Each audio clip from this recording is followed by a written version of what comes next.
Okay, welcome to a second podcast dealing with the solving of trigonometric equations. This podcast will focus on the sine and cosine so-called double angle formulae with a paper 1 and paper 2 approach. Firstly, let's consider solving something like the sine of 2 theta equals cosine theta with this given specified interval. If you at least thought conceptually about what's happening here, you might have a think about so-called graphical transformations, right? The translations left, right, up, down, as well as reflections and flattening and stretchings of curves. So if you thought about y is equal to cosine of theta, that would be what you see in red here. There's your classic cosine curve. Even though the interval here specified is degrees, I've got this in radians, but of course 6.28 radians, which is 2 pi, is equivalent to 360. So there's your full red cycle of cosine. And where might that actually equal another curve, which would be y is equal to sine of 2 theta? You recall that sine x, of course, if it were in blue, would have the same period as the cosine function, but the doubling here ends up just increasing the frequency. So the former period of 2 pi is now reduced to pi. So you see the blue curve, which represents y is equal to sine of 2 theta. You can see here's 3.14, which is pi, so you see a full cycle there and a second turn of it. So it looks like, in terms of just conceptually, we're anticipating 1, 2, 3, 4 solutions, and that's exactly what we'll be able to produce. So sine of 2 theta is equal to cosine theta is where we are. For the so-called double angle formulae, we really only have the one double angle for the sine of 2 theta, and that's going to be 2 sine theta cosine theta. So you replace sine of 2 theta with what I just referred to, and once again we note that cosine of theta is on both sides of the equal sign here. The classic trap would be for you to just divide that away, which has the danger of losing a future part of the solution, as well as also introducing the possibility of dividing both sides by an unknown, which could be 0, and that could be in any setting a real problem. So you're going to take that cosine theta, bring him over to the left, and note that between these two terms you see here, there's a common factor of cosine theta. Factor it out, and what you're left with is this binomial piece right here. And of course, if this factor times this factor equals 0, then this factor itself must be 0, or this factor is 0, or they both are 0. So we've seen this one before. You can just come up with the angle or angles that are cosine inverse of 0. Once again, a reminder, if you were to do cosine inverse of 0 on your GDC, it would only give you the one solution, namely at 90 degrees. But when you track the red full cycle of the cosine function, not only at 90 but also at 270 is where you have the cosine of an angle being 0. It's your job to bring that angle into play here. And then sine inverse of 1/2, if you had your GDC at the ready, it would give you nicely the 30 degrees that you expect, and in terms of the actual sine curve. And you might also have a think about the fact that what basically this expression here is saying is that the sine of some theta is equal to 1 over 2.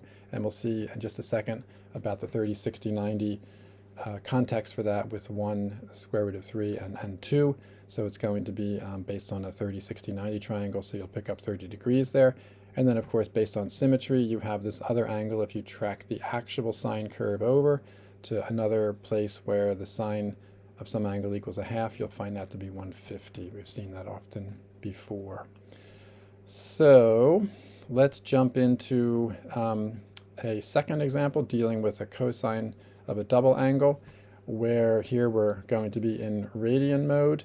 And part of the objective here is to highlight for you that of these 3 choices that you have in your formula booklet regarding the expansion of the cosine of twice an angle, you'll want to go with this choice here that deals exclusively with just your cosine world, because this piece controls the actual setting, and so you want this to be ending up having the cosine feature itself to it, because once you are sort of uniformly in a cosine world, in this sense, in this context, a quadratic cosine world, you can actually do something with that in a factoring sense, especially if it's paper 1.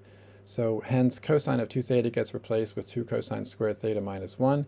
Drag these two terms over to the left-hand side, and as it turns out, we do have something here that's factorable, because sort of first, outside, inside, last, right? First times first gives you that. Last times last gives you that. And it's the arrangement of the 2 being here to knock against the other 2. There's your 4-1 combination for a 3 in the middle. So let's look firstly at this second factor, right? Because if the 2 factors multiply to be 0, each of those factors respectively is 0 or could be 0. And as it turns out, this one can never be 0 because the cosine of theta equaling 2 is just not possible. You can well recall that cosine is a curve that oscillates forever between 1 and -1. It never gets as high as 2. So this contributes just an empty set portion to the solution.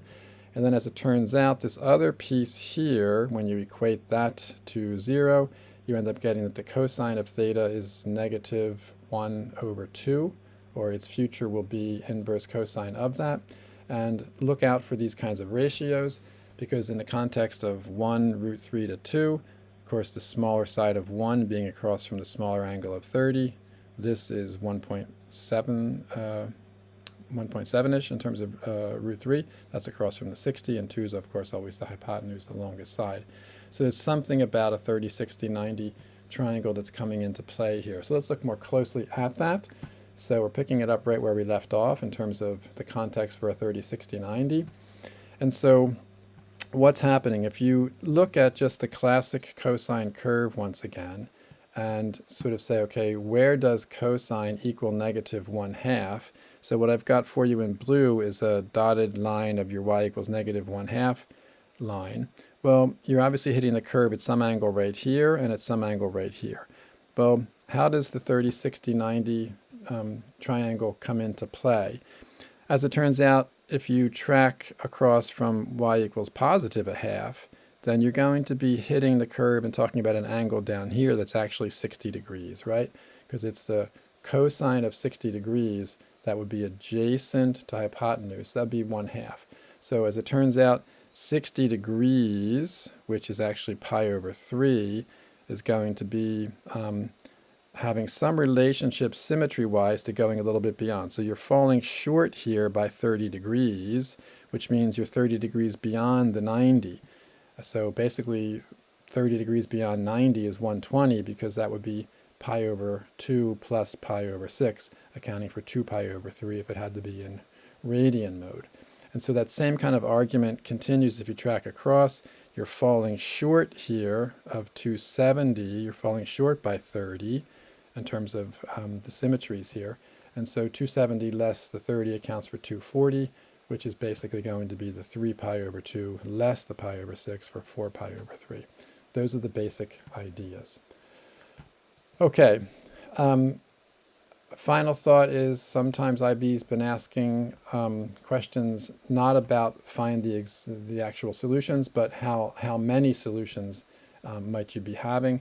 And so if you thought about, in a radian context, the graph of cosine of 2 theta, which is the one in red here, okay, so the doubling of it gives you the fact that it's increased the frequency of the period.